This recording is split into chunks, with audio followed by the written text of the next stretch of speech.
Chapter 1. After school, I rode my mountain bike home in the rain. Before I went up to our apartment, I checked the mail for a letter from my father. No luck, just bills and junk mail. I wheeled my bike into the elevator and punched the button for the 5th floor. I saw myself in the elevator mirror, a half-Italian hop-eye boy with rain-slicked black hair and brown eyes, a little on the thin side, like my father, but not altogether bad-looking. The door slid open and I walked my bike down the hallway and opened the door to our apartment. Sam and my mom wouldn't be home for a few hours. I dropped my helmet on the table and leaned my bike against the wall in the hallway.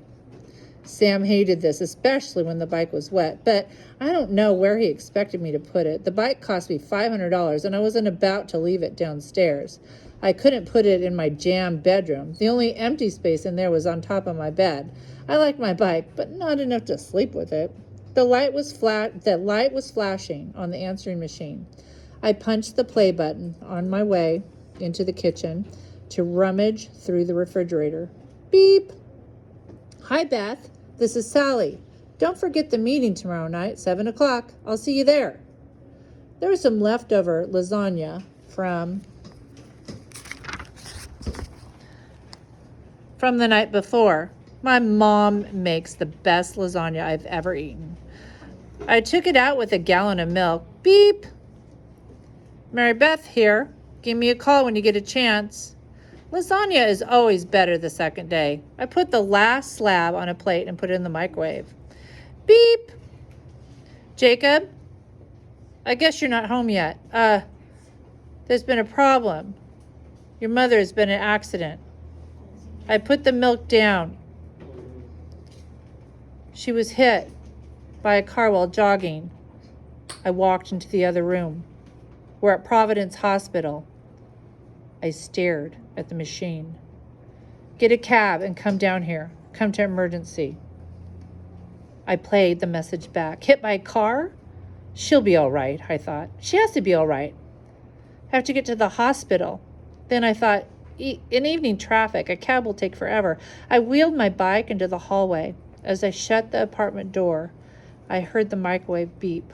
I wove my way through the snarl of cars and trucks. Horns blared, sirens sounded, the rain poured down, and people shouting for cabs, covering themselves with umbrellas, hats, and newspapers. I cut in and out of traffic, ran red lights, skidded to a stop on the wet pavement only when I had to. I raced to the hospital's emergency entrance and leaned my bike against the wall, not stopping to lock it. The automatic doors hissed open, and I was hit with a blast of heat and the smell of disinfectant. The waiting area was filled with people. A man holding a wailing baby tried to bounce it into silence. An old woman sat quietly with a thick compress on her forehead with blood seeping into it. A man sat in the wheelchair holding his arm, moaning. Another man staring, glassy-eyed, clutching himself as he shivered. Sam was nowhere to be seen. I got in line at the front information desk. I wanted to push past the 3 people waiting in front of me. Nurses and interns with stethoscopes around their necks and clipboards hurried past. Was my mother's name on a clipboard? Was she all right? May I help you? My mother's here. Your name? Jacob Lanza. She checked her computer screen. I'm sorry, we have no one named Lanza here. She has to be here, I said. I just got a call. I'm sorry, but try Walters. Sam's last name. She typed the name and looked at the screen again. Oh, yes, she said. She's been moved to the ICU, the intensive care unit on the 3rd floor. I ran to the elevator on the 3rd floor. I gave my name to the nurse at the front desk. She's in room 6, the nurse said quietly. Your father's in with her now. My father's in Kenya, I wanted to shout. I'll take you there. She got up from behind the desk, and I followed her down the hall.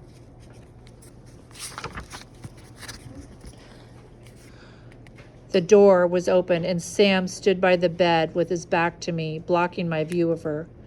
He turned when I walked in. Jacob, He looked awful. I walked over to the bed and saw my mom. Her skin was bluish gray. A tube came out of her mouth and ran to a pump that hissed rhythmically. She can't breathe? Sam shook his head. Not on her own, Jacob. It doesn't look good. More tubes were attached to veins in the back of her hand. One tube ran up to a bottle of clear liquid that bubbled as it dripped into her. This isn't my mother, I kept thinking over and over again. This isn't my mother. What do you mean it doesn't look good? They say she has a very poor prognosis. What does that mean? Sam turned away from me, hunched his shoulders, and began to weep into his hands. I didn't know what to do. She'll be all right, I said. But I knew better. Above the sound of the pump, there was the beep of the heart monitor. Her heart was beating slowly and irregularly. Sam turned back to me. His eyes were red, and his face was streaked with tears. I'm sorry, Jacob. They don't expect her to live through the night. There's too much damage. A shiver ran through me. This isn't my mother. It can't be. I saw her this morning. I left for school. She has a meeting to go to tomorrow night. I touched her hand. It didn't feel like my mom's. A nurse came in and checked the bottles and the monitors and then wrote something on the clipboard. I'll have someone bring chairs, she said, then added gently to Sam, would you like a priest? Sam and I stared at her. This isn't my mother. Chairs and a priest? I don't think so, Sam said. I don't know. Jacob, do you think? No, I said. We never went to church. Sometimes it's a comfort anyway, the nurse said. I think we'll be all right, Sam said. She nodded and left the room. We sat with her for the next 7 hours. We didn't speak. There was nothing to say. At 10 after 3 in the morning, the heart monitor's beeping was replaced by a steady tone. Oh my God, Sam said. The room filled with doctors and nurses. Sam and I stood in stunned silence as they tried to get her back. Finally, one of the doctors shook his head and reached over and flipped the heart monitor off. The room became quiet. I stared at my mom. Then I felt something on the back of my neck, as if someone had brushed up against me, but when I turned my head to look, no one was there. My mom was gone.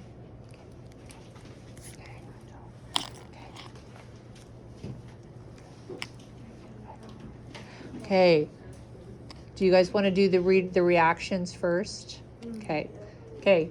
Scroll down to the reactions.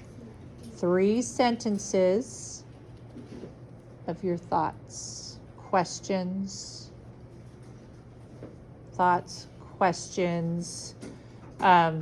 predictions, likes, not likes.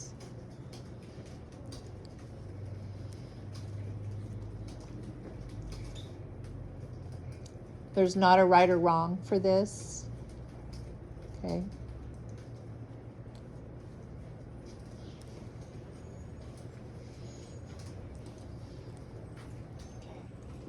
Which one are your thoughts?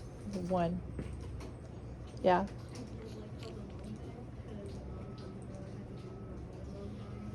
Oh, so you had a dream that your mom died?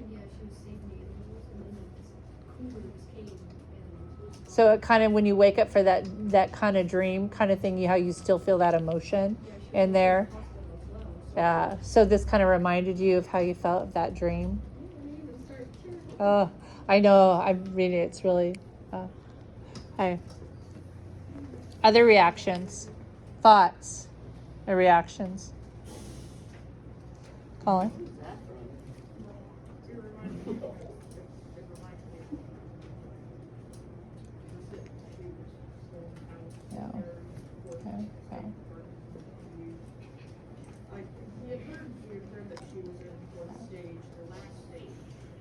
So you've had a similar, you've had experience, so it kind of helps you. You can understand, maybe how he's, feeling there, being in a hospital and what he's seeing. How about the author's technique of writing, like what he does, or how? One of the things that I like about this author is that he doesn't wait for the few chapters in to suck you in. It's like chapter 1 is like he hooks you, yeah. So you get your conflict right away. It doesn't build up to it. It's so kind of a page turner. It does explain all the characters really fast. Oh, and that's a really good thing to bring up, Sandra. I like that you said that. It explains the characters really fast. So right away, you get the gist of each of the characters of Jacob and stepdad, mom and dad, and kind of their relationship there. Those are things that you could add in your reader's reaction. Okay. Yeah. If you're done with your reader's reaction, go to the central idea in 10 sentences or less. Sorry, excuse me. 10 words, that'd be a little long. Okay. 10 words or less. What 10 words or less? That's in the where it says 1 for central idea. What happened in this chapter?